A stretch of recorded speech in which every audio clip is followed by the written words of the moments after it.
Señor, líbranos de la angustia de la muerte, líbranos de la angustia de enfermedades, líbranos de la angustia de estar separados de ti, porque sin ti nada podemos hacer. Ayúdanos a perseverar y a mantenernos firmes en el camino tuyo, sin fluctuar, sin caer, sino seguir tu camino como debe ser, Señor del cielo. Obra milagros con nosotros. El primer milagro, la salvación. Echo fuera todo espíritu contrario a tu palabra.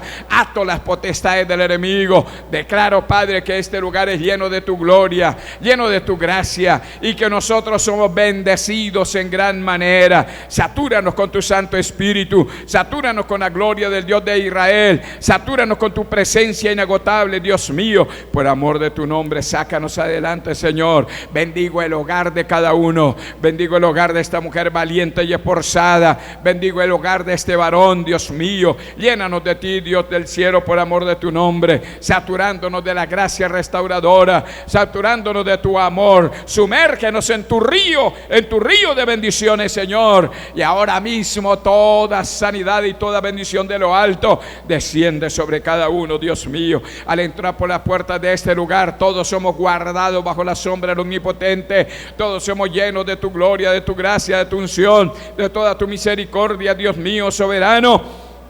Gracias al Rey de Israel, a su nombre toda la gloria, Padre, a su nombre toda nuestra gratitud, Rey de Israel. Gracias por la palabra, Padre mío. Traiga para nosotros hoy un espíritu de consolación, de edificación, de vida nueva. Espíritu Santo, enséñanos a buscar del Padre, enséñanos a buscar de tu presencia, Dios mío. Enséñanos a honrar tu nombre como debe ser, en el nombre maravilloso de Jesucristo. Gracias, Rey de gloria. Fortalece nuestra vida espiritual, seamos distintos a los demás, Padre querido. El mundo no puede ser nuestro hogar, el mundo no puede ser nuestra vida, el mundo no puede retenernos, Señor. Padre, somos distintos a los del mundo. En el nombre de Cristo, enséñanos a caminar a tu lado, háganos nacer de nuevo. Tu palabra fluya con poder, traiga sanidad espiritual ante todo, porque la comunión contigo es lo más valedero. En el nombre maravilloso de Jesucristo nuestro Señor, muchas gracias, Rey de gloria. Vamos a orar por tu familia,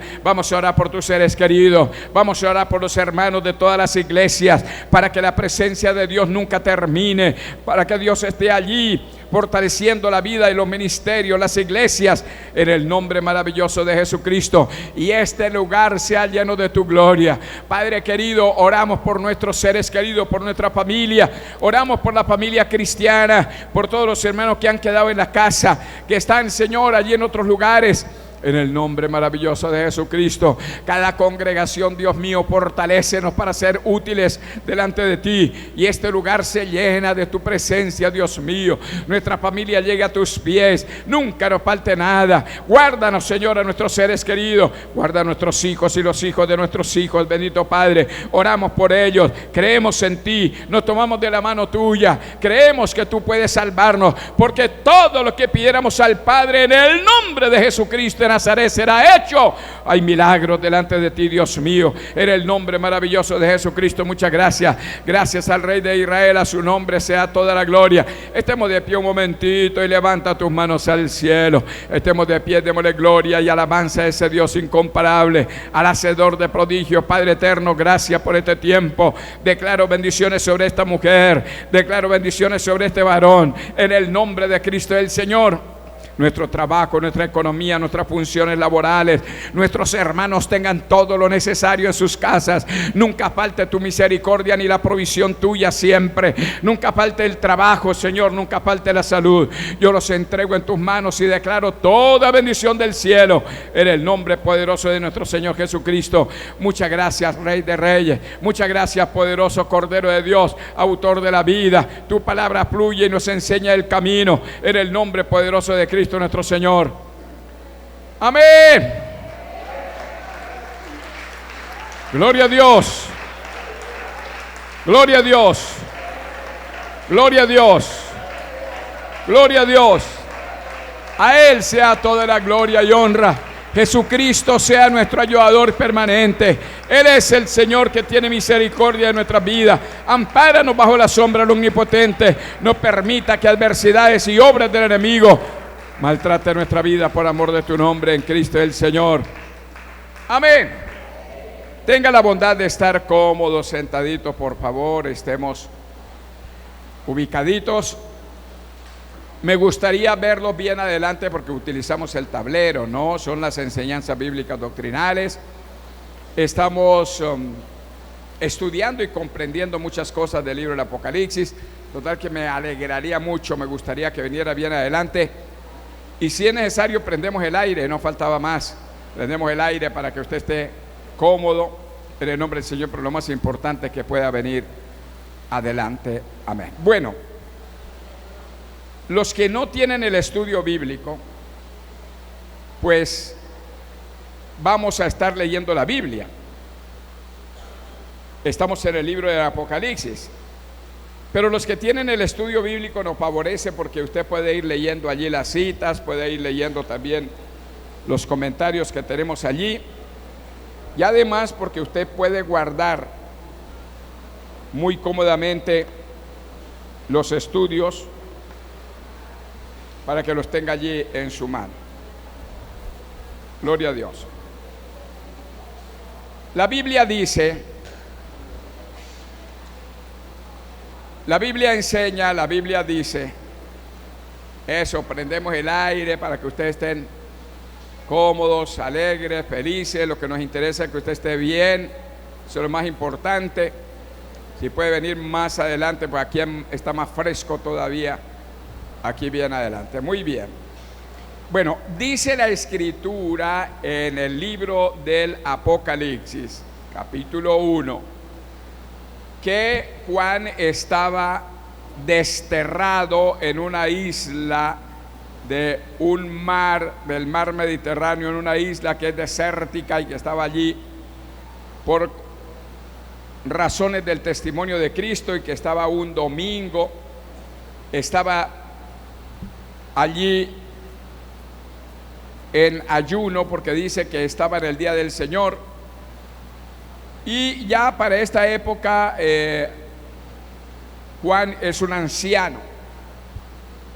Y dice que estando allí en esa isla desértica, escuchó una voz a las espaldas de él, y él volvió a mirar, y lo que vio fue 7 candeleros de oro, 7 estrellas en la mano de el que le hablaba, y luego uno que se paseaba en medio de los candeleros, y luego se presenta, se revela el Señor Dios, le muestra quién es Él. Supongamos que esta es la revelación de Jesucristo. Entonces nuestro Señor le muestra a Juan quién es el Señor.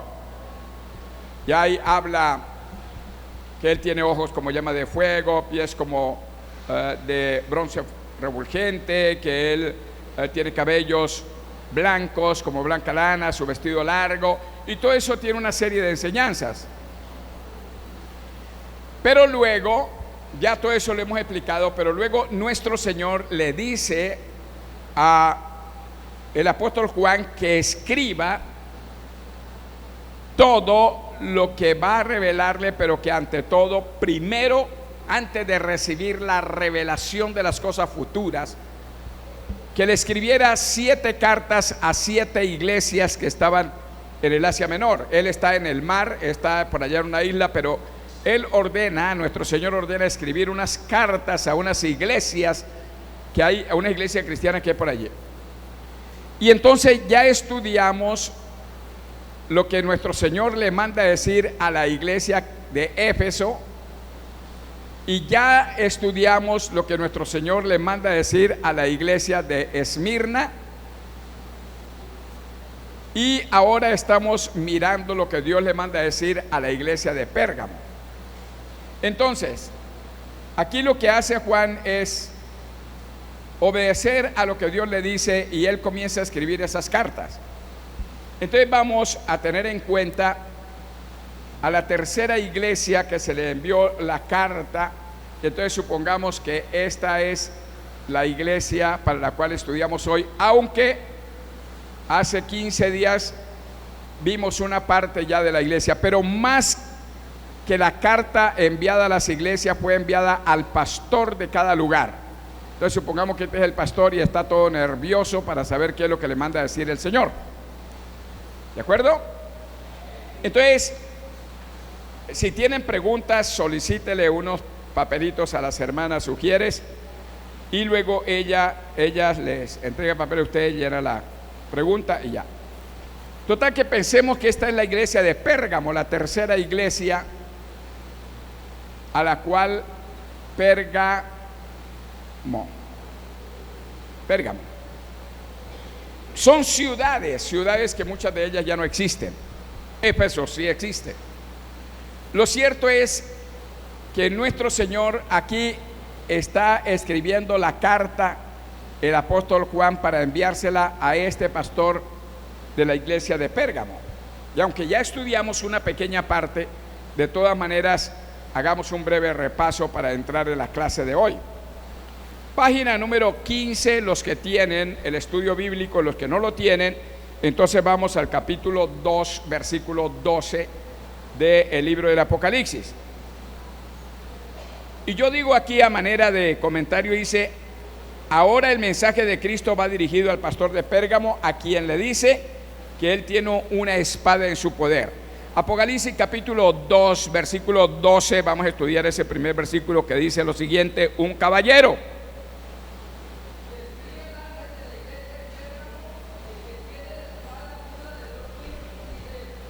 Entonces, lo primero que le manda a decir al pastor es, llega y le dice: dígale al pastor de Pérgamo que el que tiene la espada aguda de 2 filos le dice esto. Entonces miremos qué es la espada de 2 filos. La espada es la palabra de Dios, lo que Él diga. Y también, por supuesto, para nosotros es la Biblia en la actualidad, porque es la palabra escrita del Señor. Pero lo que Él le quiere decir es: mire, yo tengo una espada aguda, cortante, y tiene 2 filos. Y entonces, lo que le está dando a entender al pastor de Pérgamo es que, ojo, él no es cualquiera, él sabe, él tiene poder en sus manos para bien o para mal. Cuando hablamos de 2 filos, es que hay 2 circunstancias delante de Dios. Hay 2 cosas para escoger. Bueno, cuando habla de la espada de 2 filos es que corta por lado y lado. Por si uno le hace así o como sea, corta por ambas partes. Pero eso de espada de 2 filos es porque Dios realmente coloca al lado de los hombres y de los seres humanos, coloca 2 opciones. Nuestro Señor está aquí y Él coloca la opción de la vida o la opción de la muerte. Hay dos filos. La palabra de Dios tiene 2 circunstancias: o vida o muerte, o salvación o condenación, o bendición o maldición. La palabra está escrita para arrancar, para plantar, pero también para arrancar. Y por eso dijo nuestro Señor en el libro de Deuteronomio, dijo: yo les pongo a ustedes la vida y la muerte, escojan ustedes. Entonces, por eso habla como una espada que tiene 2 filos. ¿Cómo se dibuja una espada? Aquí todos los muchachos que son súper fieros en eso, supongamos que esta es una espada que tiene un filo por un lado y tiene el filo por otro lado. Esa es una espada, diría yo. Pero lo que da a entender es que el evangelio de Cristo trae bendición para el que quiera, pero el mismo evangelio de Cristo nos puede llevar a la condenación. O lo tomamos o lo dejamos. Esa es la razón de la espada de 2 filos. Entonces le manda a decir al pastor: mire, yo tengo una espada de 2 filos. Ojo, el que tiene la espada que corta por lado y lado y que tiene vida o muerte, salvación o condenación, le dice esto. Y entonces, ¿qué es lo que le dice? Bueno, nosotros estudiamos, y dice aquí el comentario, aquí nos está enseñando Cristo que usará su palabra para bien o para mal, porque la espada aguda se refiere a la palabra de Dios, y de 2 filos, porque el mensaje de Dios para la humanidad es de la vida o de muerte, de bendición o de maldición, de salvación o de condenación. Entonces, lo que le está mandando a decir al pastor es: yo tengo para usted una palabra de mi parte. Y es una palabra aguda. Te va a cortar. Te corta para bien o te corta para mal. Pero ¿cuál es el mensaje? Bueno, nuestro Señor le dice eso. Y llegamos al versículo número 13. Una dama tan amable nos lee el versículo número 13.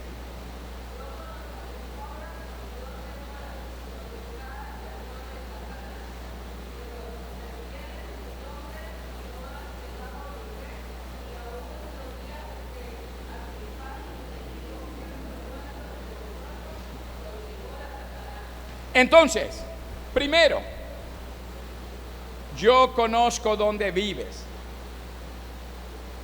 Yo sé que usted vive en una ciudad perversa. Pérgamo, entre otras cosas, se me olvida el significado de Pérgamo en este momento, pero Pérgamo es una ciudad literalmente pagana, diabólica, una ciudad llena de libertinaje, de pecado, de maldad. Entonces nuestro Señor le manda a decir primero: yo conozco tus obras y yo sé dónde vive usted. Usted vive allá donde vive Satanás. Es decir, la ciudad de Pérgamo, donde tenía la iglesia este pastor, a decir verdad, era una ciudad absolutamente llena de libertinaje, llena de pecado, llena de maldad. Pero a pesar de toda esa abominación, a pesar de estar rodeado de tanta maldad, Dios le dice, pero le admiro a usted porque retiene mi palabra y no ha negado mi nombre, ni aún cuando mataron a mi testigo ahí en su propia iglesia. Lo que da a entender es que tanto el pastor como la congregación no se dejaban asustar, no se dejaban amedrentar. Habían persecuciones, había un odio hacia la congregación, no los querían, y la ciudad se comportaba terriblemente mal contra ellos. Pero este pastor se mantenía con su testimonio delante de Dios, diciendo, no le daban vergüenza, no les daba temor, no eran amedrentados, sino ellos hablaban de parte del Señor porque eran testigos fieles de Dios. Eso lo admiraba el Señor. Y a un hermano de la iglesia de ahí, un hermano que se llamaba Antipas, por favor no le ponga el nombre Antipas a su hijo, pero Antipas fue uno de los líderes que murió en la iglesia de Pérgamo por mano de toda esa gente impía, toda esa gente que odiaba el evangelio, toda esa gente que no compartía la palabra con ellos. Hasta aquí lo que Dios le está diciendo en primer lugar es que le va a hablar conforme a la palabra, que él conoce la situación, que en esa ciudad es terriblemente feo vivir allí, pero que se han mantenido firmes, que lo admira porque ha sido un hombre que no le da miedo, que no se ha corrido, que no se amedrenta, que le ha enseñado a la iglesia a ser valientes, a dar testimonio de Jesucristo, sea como sea. Esa era la cualidad que tenía ese lugar. Pero luego viene el Señor con la palabra para decirle los errores que este hombre tenía. Siempre les he recalcado que para cada iglesia Dios le manda un saludo y le dice quién es Él. Pero también número 2 le menciona sus cualidades. Luego número 3 le menciona sus debilidades y errores, su pecado. Número 4 le pide arrepentimiento. Número 5 le ofrece promesas a aquellos que logran vencer. Total que a este pastor le está diciendo es: me agrada lo que usted es. Pero un hombre que no le da miedo testificar, no se asusta ante la persecución, a pesar de vivir en una ciudad literalmente pagana. ¿Cuál es la aplicación espiritual para nosotros? Hermano, no tengamos temor, porque donde abunda el pecado, sobreabunda la gracia. Dios nos ha colocado en barrios difíciles o en ciudades difíciles, pero allí tiene que brotar la palabra. No nos asusta la maldad ni el pecado ni el libertinaje que hay. Libertinaje en Barranquilla, la cosa más pavorosa. Libertinaje en Brasil cuando hacen sus carnavales. Libertinaje y pecado inmundo en todas partes. La abominación idolátrica, la adoración a Satanás allá en Río Sucio, Antioquia. Hermano, el santo es el demonio Satanás, lo sacan cada año y lo adoran. Otros adoran la muerte y una cantidad de cosas terribles. Eso no nos asusta, porque Cristo el Señor está en nuestro corazón y Él es nuestro protector y nuestra defensa. No tenemos miedo.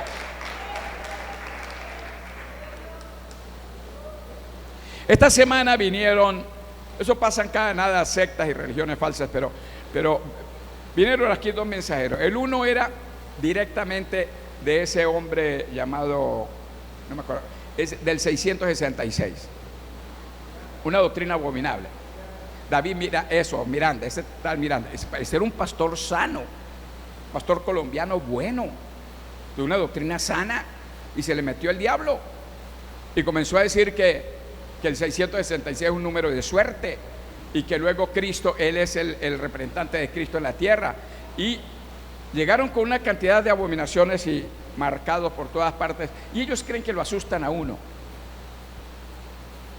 Y dentro de las enseñanzas doctrinales de él en esta semana, dicen que Jesucristo es una mujer, una cosa abominable, y que es la esposa de Dios. No, es una cosa terrible, y ellos creen tener la verdad. Yo le dije, vamos a orar por ustedes. En lugar de que me vengan a mí a amedrentar, venga, que voy a orar por ustedes. Pero lo que quiero decir es que el diablo quiere asustarlo. Las brujerías, los hechiceros, toda esa gente, el cristiano no tiene que tenerle miedo a las fuerzas de las tinieblas ni al pecado que hay en el mundo, porque somos distintos al mundo. Tenemos a Cristo el Señor en nuestro corazón. ¿Cuál es el temor? Que un brujo, por más brujo que sea, hermano, el más poderoso es Cristo, que es el que está conmigo como poderoso gigante. Entonces el Señor le está diciendo, yo sé que mora en una ciudad terrible, pagana, y usted ha sido guapo, pero le tengo esta noticia. Entonces llega y le dice ahí, le dice, bueno, dice que no se amedrentó ni se asustó cuando murió Antipas, el testigo fiel, que lo mataron ahí en la iglesia. Y bueno, y luego nos corresponde estudiar nosotros el versículo número 14 y 15. Aquí ya viene el error, aquí ya viene el pecado del pastor de allí. ¿Cuál era el pecado de él? Mire lo que dice, versículo 14 y 15, un caballero nos lee, por favor. Caballeros se murieron.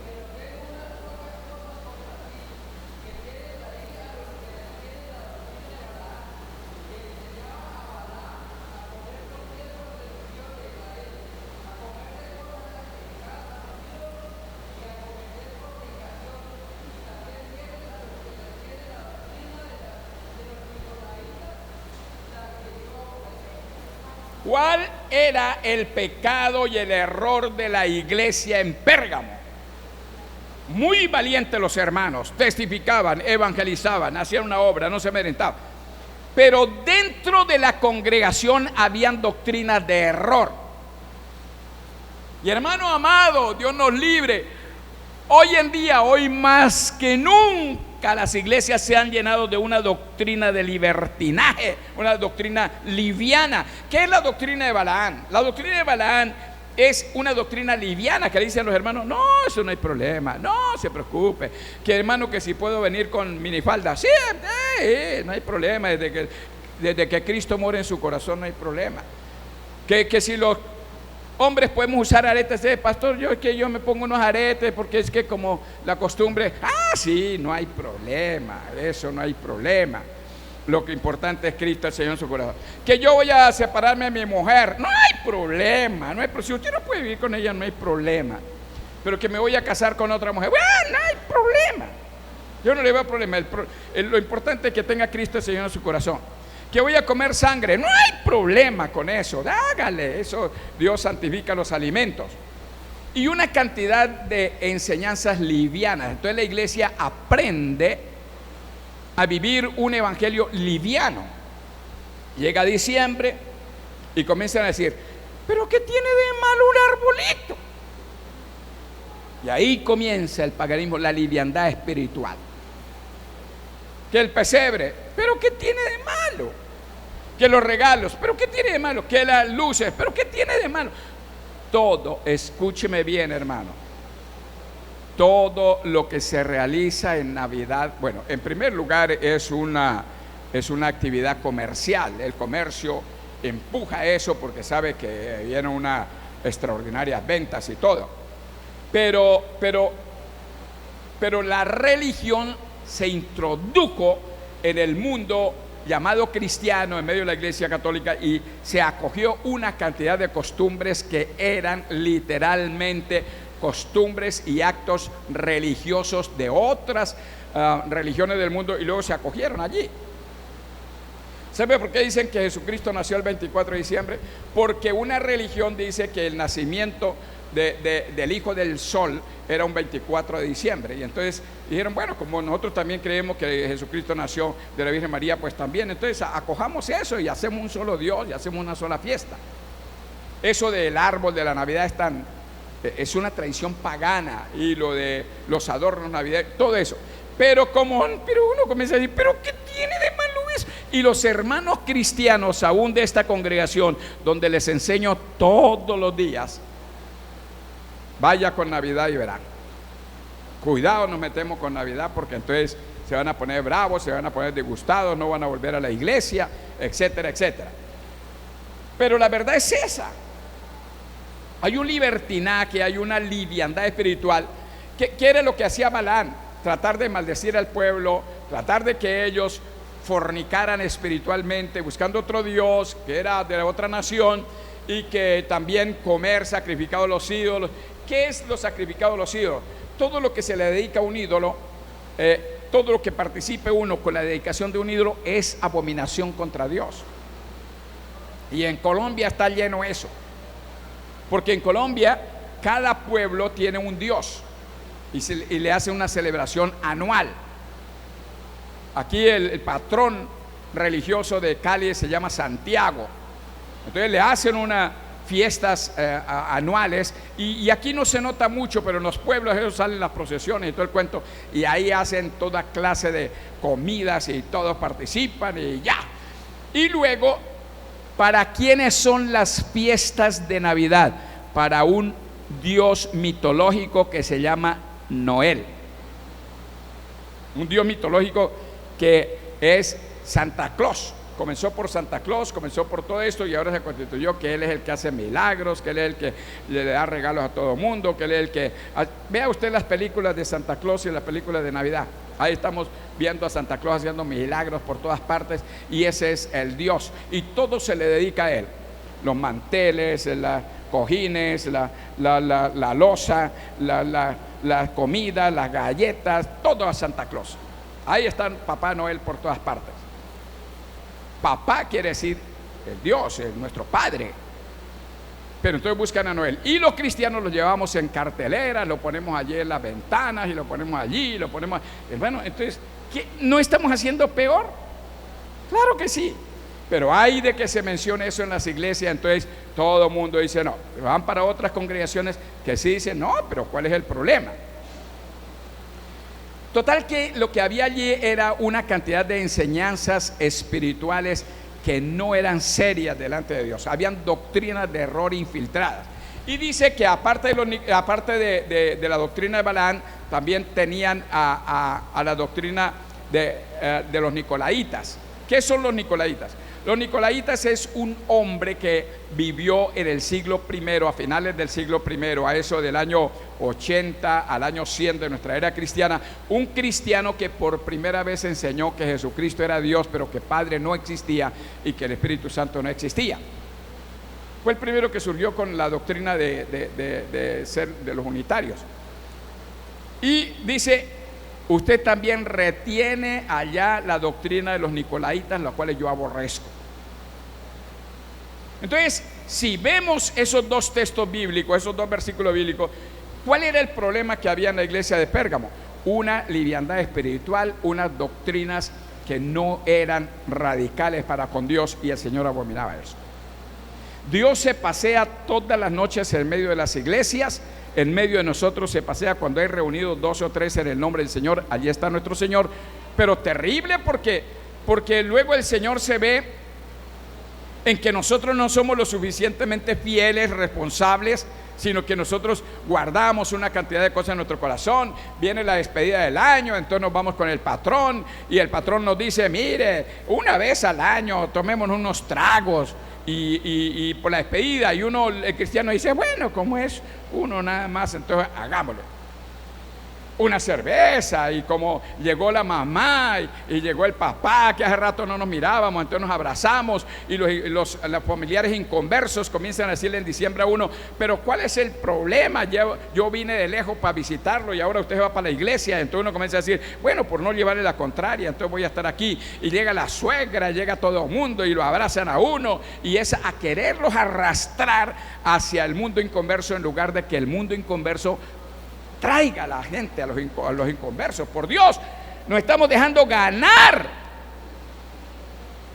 No tenemos fuerzas espirituales. Los muchachos allá en la universidad comienzan a decirle: pero ¿cuál es el problema del cabello largo? ¿Cuál es el problema de un arete? Y los muchachos comienzan a: sí, bueno, sí. Pero entonces no tenemos la fortaleza para atraer al mundo inconverso a la iglesia, sino más bien el mundo inconverso nos arrastra hacia allá. Yo digo, entonces, ¿dónde está la fortaleza? Eso era lo que tenía la iglesia de Pérgamo. Y Dios le dice: yo tengo esas cosas contra usted. Infortunadamente hoy, pues, ¿qué digo yo? No a manera de crítica contra ninguna congregación, porque al fin y al cabo cada congregación responde por su cuento. Yo no puedo responder por otras iglesias, respondo por esta, respondo por el trabajo que Dios me ha encomendado, pero no a manera de crítica, pero sí de doctrina. La doctrina tiene que ser radical en el pueblo cristiano. Tenemos que andar como debe ser, porque el Señor va a venir y nos va a faltar aceite en la lámpara.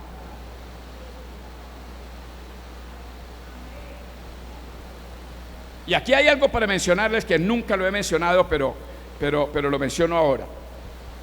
Cuando cantamos el coro, que lo acabamos de cantar: pon aceite en mi lámpara, Señor, a decir verdad, no es Dios el que debe colocar aceite en nuestra lámpara, somos nosotros. Porque las 10 vírgenes, las 7 vírgenes, le faltaba, todas tenían aceite, pero unas no llevaron aceite adicional. Pero ¿quién es el que coloca el aceite? ¿Dios? No, nosotros. Otros, el ayuno, la oración, la lectura bíblica, el caminar con Dios, los celos por las cosas del Señor, etcétera, etcétera. Entonces, lo que quiero decir es que ciertamente, gracias, el pecado era una liviandad espiritual,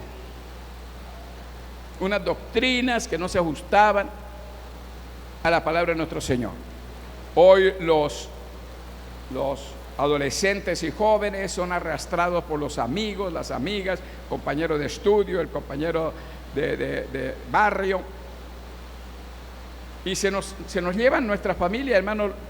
Como cristianos, como familia, como padres, uno puede orientar a nuestros hijos hasta cuando están pequeñitos, pero ya en la adolescencia, 9, 10, 11, 12 años, ya se rebelan contra los papás. Por ejemplo, es triste que llegue Halloween, el mes de octubre, que es diabólico, y que muchos de los padres cristianos y madres cristianas, que por no ver llorar al chinito, entonces pongámosle un ¿cómo he llamado eso? Un disfraz de Superman, que saque el corazón a relucir. Mire, sea de Superman, o sea, una iglesia cristiana dijo: mire, en lugar de que nuestros hijos vayan a pedir dulces por allá, y en lugar que se disfracen de diablos y calaveras y todo eso, vamos a hacer nosotros una fiesta de los niños donde los disfrazamos de San Pedro, San Juan, Bartolomé, la Virgen María, Magdalena y todo el cuento. Eso es lo mismo, hermano, eso es lo mismo, porque cuando uno participa, cuando uno acude, cuando uno hace eso, está aprobando lo que estás haciendo. Nada más la palabra Halloween o deme dulce para mí, porque si no me da dulce yo te mato, es la traducción, aunque ese término de Halloween ha sido tan difícil traducirlo, pero ciertamente es una grosería. Y los padres, por no ver llorar al chinito y a la chinita, entonces le ponemos una corona, le ponemos un manto y vamos a pedir dulces. Y ahí, hermanos, sus hijos son marcados por la obra del enemigo. La iglesia tiene que ser distinta. tampoco es que nos prohíban. Usted puede salir a la calle. Ahorita llega Navidad, a mí no me incumbe, no me da temor, no entro en miedo si paso por junto de donde están vendiendo árboles de Navidad o venden trapos de Año Viejo o están embriagándose con cerveza o con trago. Esto a mí no me importa. Lo que quiero decir es que no tengamos al mundo también que no podamos salir al mundo, no podemos ir a la 14 porque está inundado de árboles de Navidad y de cuestiones, todo es feliz Navidad y que no sé cuándo y que por allí todo para Navidad y todo para Santa Claus. Eso no me interesa a mí. Es la vida personal de cada uno, la formación espiritual que tengamos cada uno. El nuevo nacimiento, mientras usted sea un hijo de Dios, una hija de Dios, va a abominar las cosas del mundo. No nos va a gustar. Pero si somos amigos del mundo y amigos de Dios, hermano, nos vamos para el infierno más derechito que cualquier inconverso. Porque algo que Dios abomina, más que a un inconverso, más que a un asesino inconverso que no conoce de Dios, abomina más a un creyente espiritual que va a la iglesia cristiana, que se hace pasar por cristiano, que adora a Dios, que canta un cántico, pero también va al mundo y se divierte y toma y hace lo que sea. A esa gente le va a ir peor, porque habiendo conocido la verdad han negado la eficacia del Señor.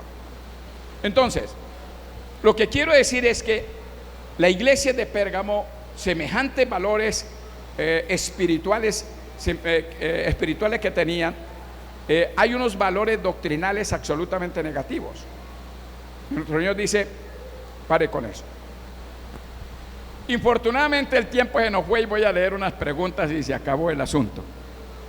Pero por favor, algo que hacemos los miércoles es enseñanzas bíblicas doctrinales. En esta vez tomado de la Biblia, del libro Apocalipsis, pero en otras ocasiones hablamos de doctrinas, de la Trinidad, de doctrina de la familia, todos los miércoles y en todos los cultos siempre procuramos decirle: hermanos, caminemos con Dios porque Él ya viene pronto.